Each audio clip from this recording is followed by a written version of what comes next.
Hi my dear students, I am your Dhananjay sir. All of you welcome to our LKS Navodaya and Sainik YouTube channel ಗೆ ಸ್ವಾಗತ ಕೊಡ್ತಾ ನಿಮ್ಗೆಲ್ರಿಗೂ ಒಂದು beautiful ಆದ information ನ ತಂದಿದ್ದೀನಿ. ಅದೇನಪ್ಪಾ ಅಂದ್ರೆ ನವೋದಯ ರಿಸಲ್ಟ್ ಯಾವಾಗ ಗೊತ್ತಾ? ನನಗೂ ಗೊತ್ತಿಲ್ಲ. ಈ ಡೈಲಾಗ್ ಹೊಡಿತಿರೋರು ಯಾರು ಗೊತ್ತಾ? ನನ್ನ ಪ್ರೀತಿಯ ವಿದ್ಯಾರ್ಥಿಗಳು ಮತ್ತು ಪೋಷಕರು.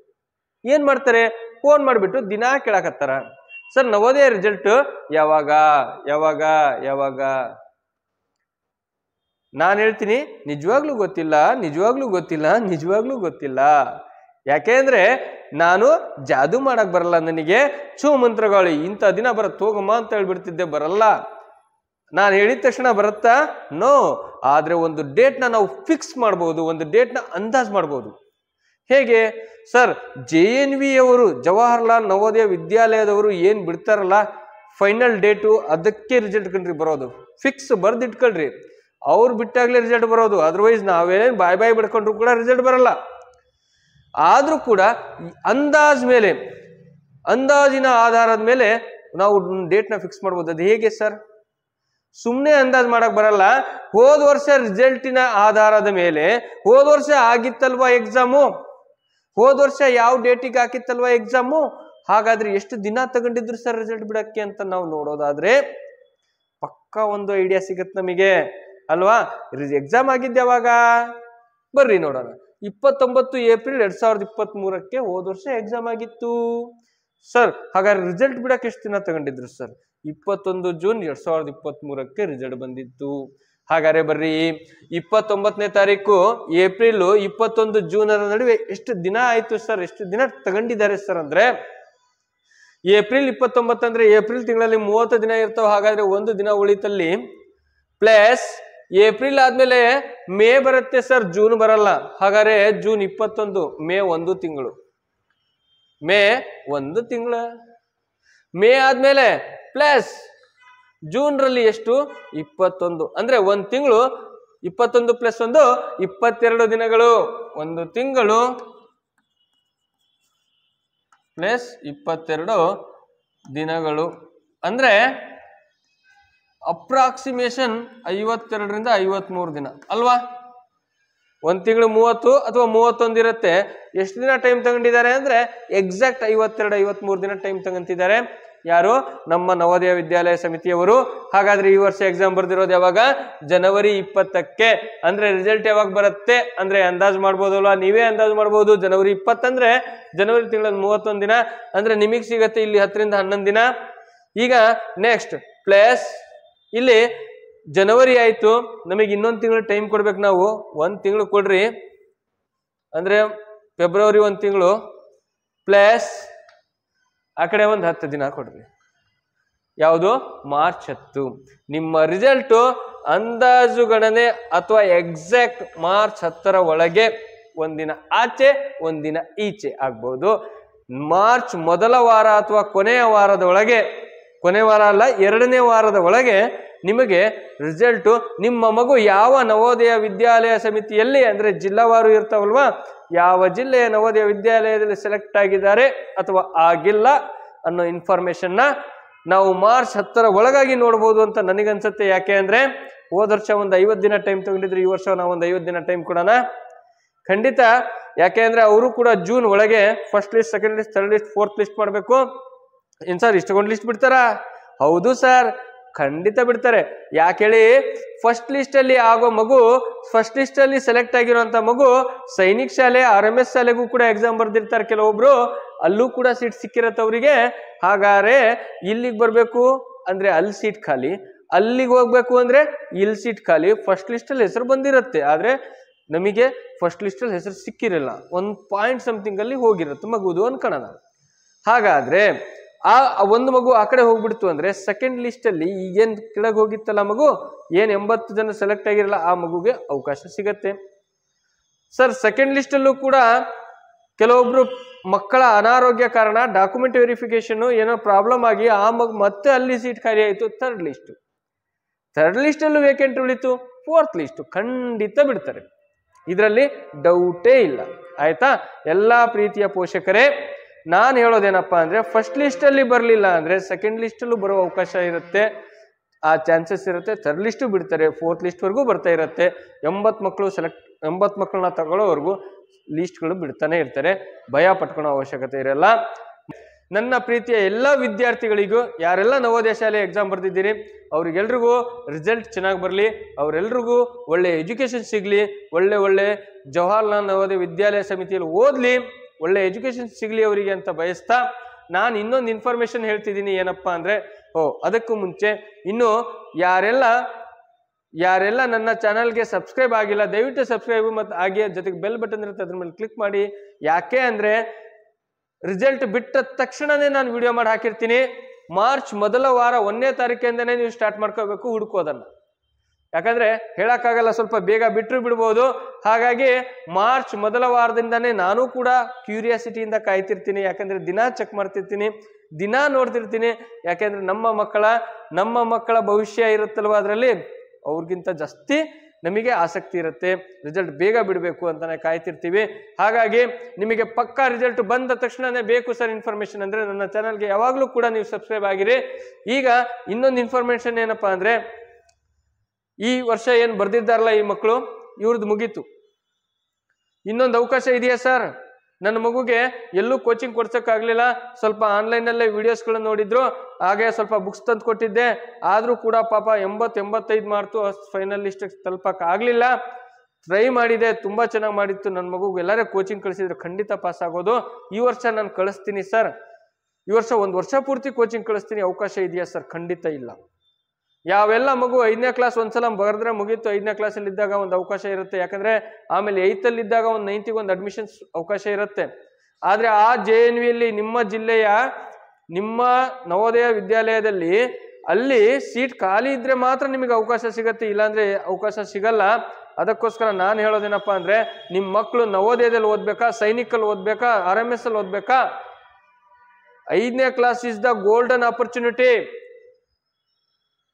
One of the best opportunity. ಒಂದ್ಸಲ ಕಳ್ಕೊಂಡ್ರೆ ಮತ್ತೆ ಸಿಗಲ್ಲ. ದಯವಿಟ್ಟು ನಾನು ಹೇಳೋದೇನಪ್ಪಾ ಅಂದ್ರೆ, ನಾನು ಅಲ್ಲೇ ಓದ್ಬೇಕಾ?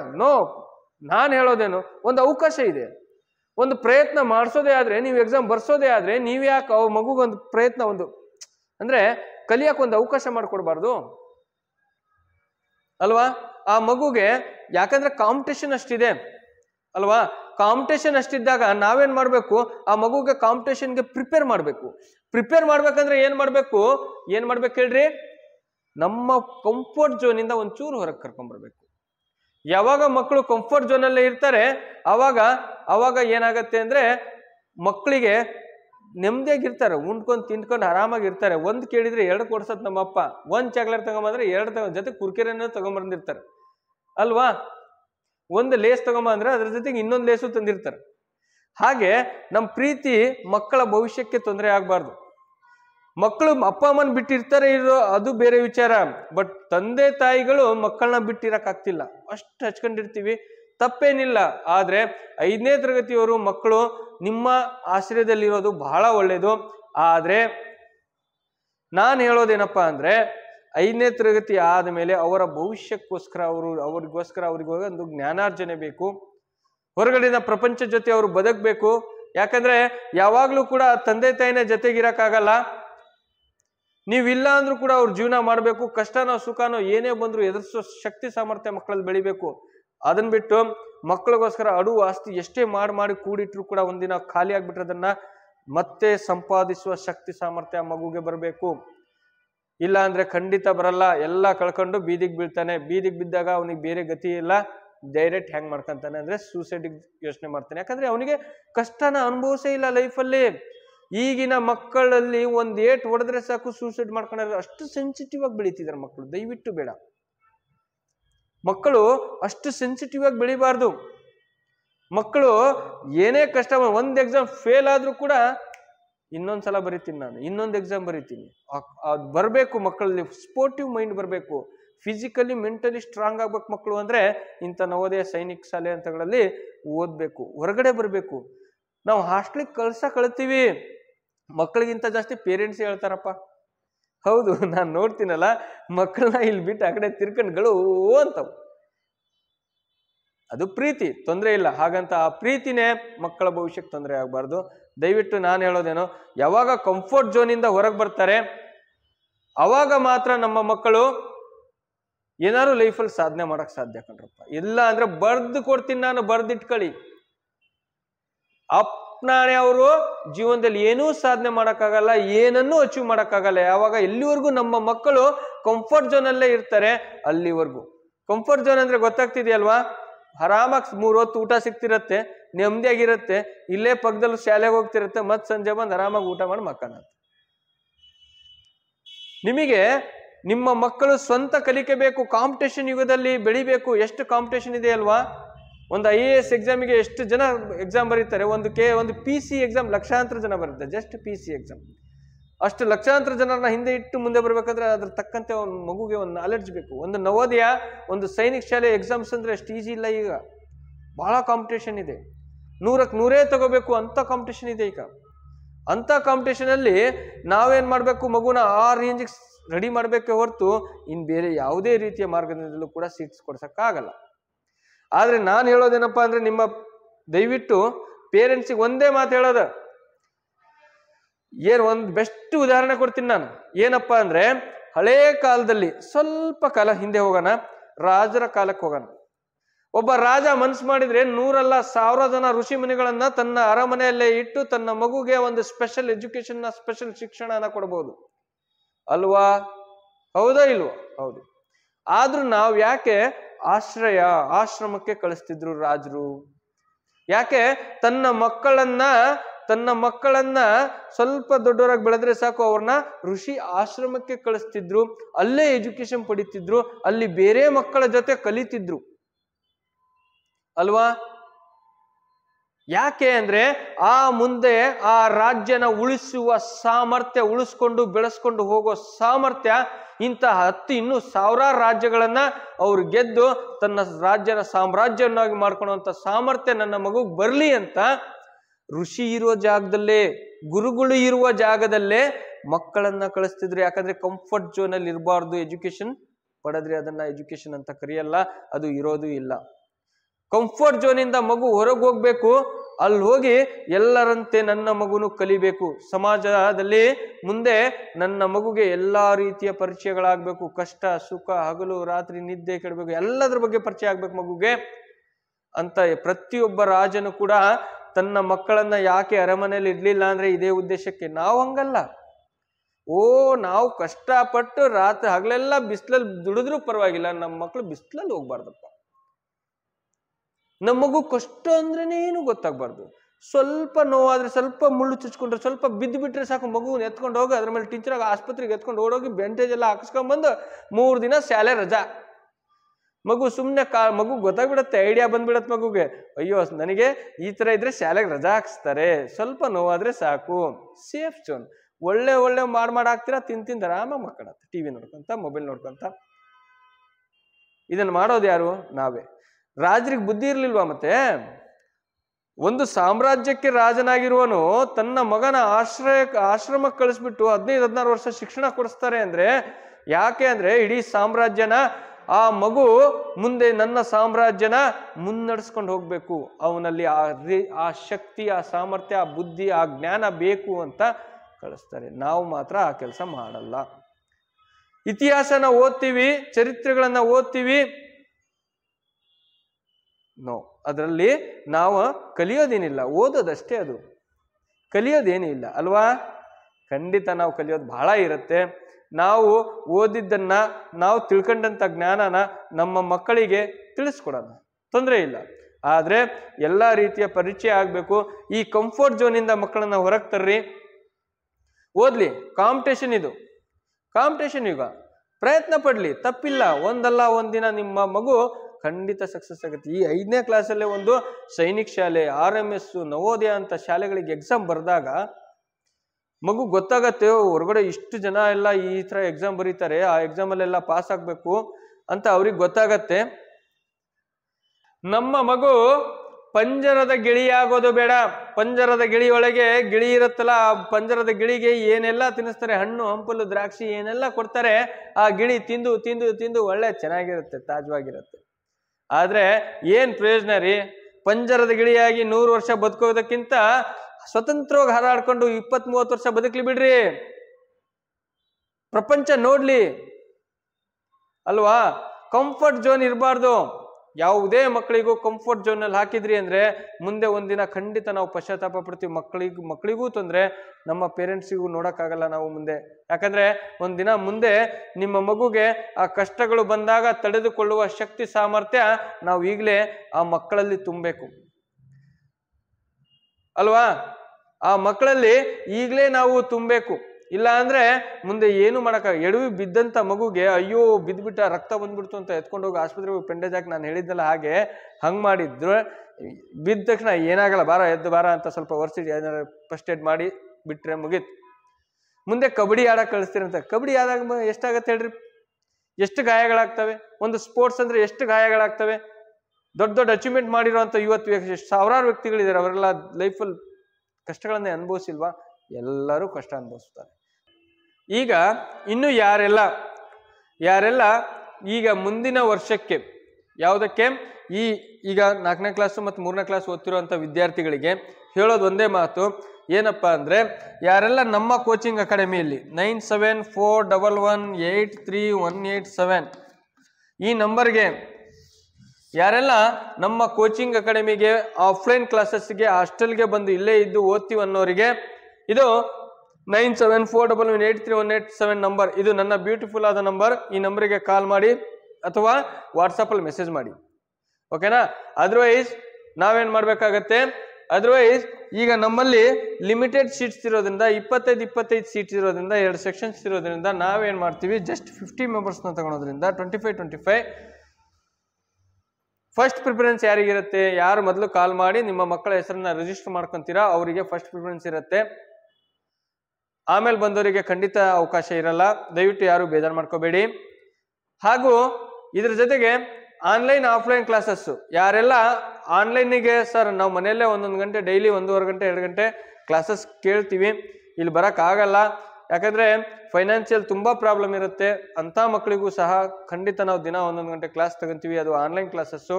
ಅದಕ್ಕೆ ಬೇಕಂದ್ರೂ ಕೂಡ ನೀವು ಇದೇ ನಂಬರಿಗೆ ಕಾಂಟ್ಯಾಕ್ಟ್ ಮಾಡಿ. ಹಾಗೆ ಈ 2 ತಿಂಗಳು ಸಮ್ಮರ್ ಕ್ಲಾಸಸ್ ತಗೊಂತೀವಿ, 2 ತಿಂಗಳು ಸಮ್ಮರ್ ಕ್ಲಾಸಸ್ಸು 1 to 9 ಕ್ಲಾಸಸ್. ಎಲ್ಲಿಗೆ 1 ರಿಂದ 9ನೇ ತರಗತಿಯ ಮಕ್ಕಳಿಗೆ ಮ್ಯಾಥಮೆಟಿಕ್ಸ್ SLCಗೆ ಯಾಕೆ ತಗೊಳಲ್ಲ ಅಂದ್ರೆ ಅವರಿಗೆ SSLC ಸಿಲೆಬಸ್ ಸ್ಟಾರ್ಟ್ ಆಗುತ್ತೆ, ಅವ್ರಿಗೆ ಕ್ಲಾಸಸ್ ಇರುತ್ತೆ.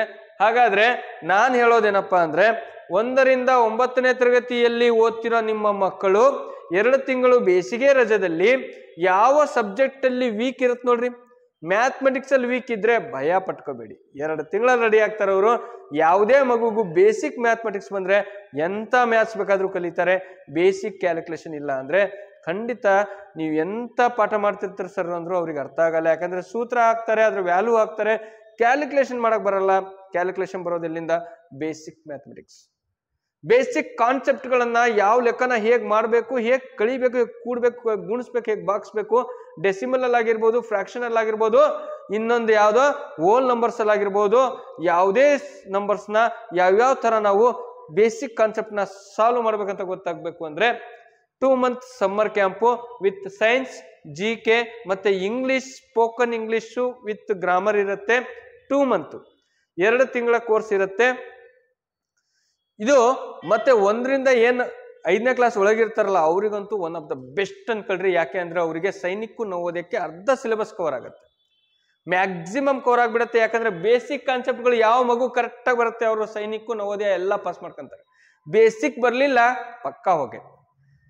ನಾನೇ ಅಂತಲ್ಲ, ಯಾವುದೇ ಸರ್ ಹತ್ರ ಹೋದ್ರು ಕೂಡ, ಎಂತ ಕೋಚಿಂಗ್ ಸೆಂಟರ್ ಇಲ್ಲದು, ಎಂತೆಂತ ಬುಕ್ಸ್ ತಂದು ಕೊಟ್ಟರು ಕೂಡ ಖಂಡಿತ ಪಾಸ್ ಮಾಡೋಕ್ಕಾಗಲ್ಲ. ಯಾಕಂದ್ರೆ ಬೇಸಿಕ್ಗೆ ಬರಲಿಲ್ಲ ಅಂದ್ರೆ ಆ ಮಗು ಕ್ವಶನ್ನೇ ಅರ್ಥ ಆಗಲ್ಲ. ಕ್ವಶನ್ ಅರ್ಥ ಆಗಿತ್ತೆ, ಲೆಕ್ಕ ಮಾಡಕ್ ಬರಲ್ಲ. ಇದು ಸಮಸ್ಯೆ ಆಗಬಾರ್ದು ಅಂದ್ರೆ ಮಕ್ಕಳಿಗೆ ಬೇಸಿಕ್ ಎಜುಕೇಶನ್ ಸ್ಟಾರ್ಟಿಂಗ್ ಬಹಳ ಇಂಪಾರ್ಟೆಂಟ್ ಆಗುತ್ತೆ. ಹಾಗಾಗಿ ಯಾರೆಲ್ಲ 2 month ಸಮ್ಮರಿಗೆ ವಿತ್ ಹಾಸ್ಟೆಲಿಗೆ ಕಳಿಸ್ತೀವಿ ಸರ್ ಅನ್ನೋರಿದ್ದೀರಿ, ಅವರು ಕೂಡ ಸಹ ಖಂಡಿತ ನೀವೇನ್ ಮಾಡ್ಬೇಕು, ಕಾಲ್ ಮಾಡಿ ಬೇಗ ನಿಮ್ಮ ಮಕ್ಕಳ ಹೆಸರನ್ನ ರಿಜಿಸ್ಟರ್ ಮಾಡಿಸಿ. ಅದರ್ವೈಸ್ ಲಾಸ್ಟಿಗೆ ಹಾಸ್ಟೆಲ್ ಸೀಟ್ ಜಾಸ್ತಿ ಆಯ್ತು ಅಂತ ತಗೊಳಕ್ಕಾಗಲ್ಲ, ದೂರ ಮತ್ತು ವಾಪಸ್ ಹೋಗ್ಲೇಬೇಕಾಗತ್ತೆ. ಮತ್ತೆ ಲಿಮಿಟೆಡ್ ಸೀಟ್ಸ್ ಇರ್ತವೆ ಬೇಸಿಕ್ ಕ್ಯಾಂಪ್ ಕೂಡ. ದಯವಿಟ್ಟು ಆದಷ್ಟು ಬೇಗ ಕಾಂಟ್ಯಾಕ್ಟ್ ಮಾಡಿ ನಿಮ್ಮ ಮಕ್ಕಳ ಹೆಸರನ್ನ ನೋಂದಾಯಿಸಿ. ನನ್ನ ಬ್ಯೂಟಿಫುಲ್ ಆದ ನಂಬರ್ 9741183187. ಅವಕಾಶ ಮತ್ತೆ ಮತ್ತೆ ಸಿಗಲ್ಲ. ನಾನು ಹೇಳೋದೊಂದೇ, ಈ ವರ್ಷ ಎಕ್ಸಾಮ್ ಬರ್ದಂತ ಮಕ್ಕಳಿಗೆ ಮುಗೀತ ಅವಕಾಶ, ಮತ್ತೆ ನಿಮಗೆ ಅವಕಾಶ ಸಿಗಲ್ಲ. ಹಾಗಾಗಿ ನಿಮ್ಮ ಮಕ್ಕಳನ್ನ ನೀವು ಅಂತ ಪ್ರತಿಷ್ಠಿತ ನವೋದಯ ಸೈನಿಕ ಅಂತ ಶಾಲೆಗಳಲ್ಲಿ ಓದಿಸ್ಬೇಕು ಅಂದ್ರೆ ನಿಮ್ಮ ಪ್ರಯತ್ನ ಈಗ್ಲಿಂದನೇ ಆಗ್ಲಿ. ಸರ್ 3ನೇ ಕ್ಲಾಸ್ ಬರೀತಿದೆ, ನೆಕ್ಸ್ಟ್ 4 ಸರ್, ಖಂಡಿತ ಮಾಡ್ಲಿ, ಪ್ರಯತ್ನ ಮಾಡ್ಲಿ. ಈ ವರ್ಷ 4 ಕಂಪ್ಲೀಟ್ 5ನೇ ತರಗತಿ ಬರ್ತಾರೆ ಸರ್, ಅವ್ರಿಗೆ ಮಸ್ಟ್ ಅಂಡ್ ಶುಡ್ ಬಹಳ ಇಂಪಾರ್ಟೆಂಟ್. ಇವು ಒಂದ್ ವರ್ಷ ಕಷ್ಟಪಟ್ಟು ನಿಮ್ಮ ಮಗು ಎಲ್ಲಾರು ಓದಿ ಒಳ್ಳೆ ಎಕ್ಸಾಮ್ನ ಚೆನ್ನಾಗಿ ಅಟೆಂಡ್ ಮಾಡಿದ್ದೇ ಆದ್ರೆ ಭವಿಷ್ಯನೇ ಬೇರೆ ತರ ಆಗುತ್ತೆ. ಅವ್ರು ಯೋಚನೆ ಮಾಡೋ ಮೆಥಡ್ ಬೇರೆ ತರ ಇರುತ್ತೆ, ಅವ್ರಿಗೆ ಸಿಗೋ ಎಜುಕೇಶನ್ನೇ ಬೇರೆ. ಓಕೆನಾ? ಎಲ್ರಿಗೂ ಒಳ್ಳೇದಾಗ್ಲಿ. ಮತ್ತೆ ಇನ್ನೊಂದು ವಿಡಿಯೋದಲ್ಲಿ ನಾನು ಬರ್ತೀನಿ ನಿಮ್ಗೆ. ಹಾಗಾಗಿ ಎಲ್ರಿಗೂ ಬಾಯ್.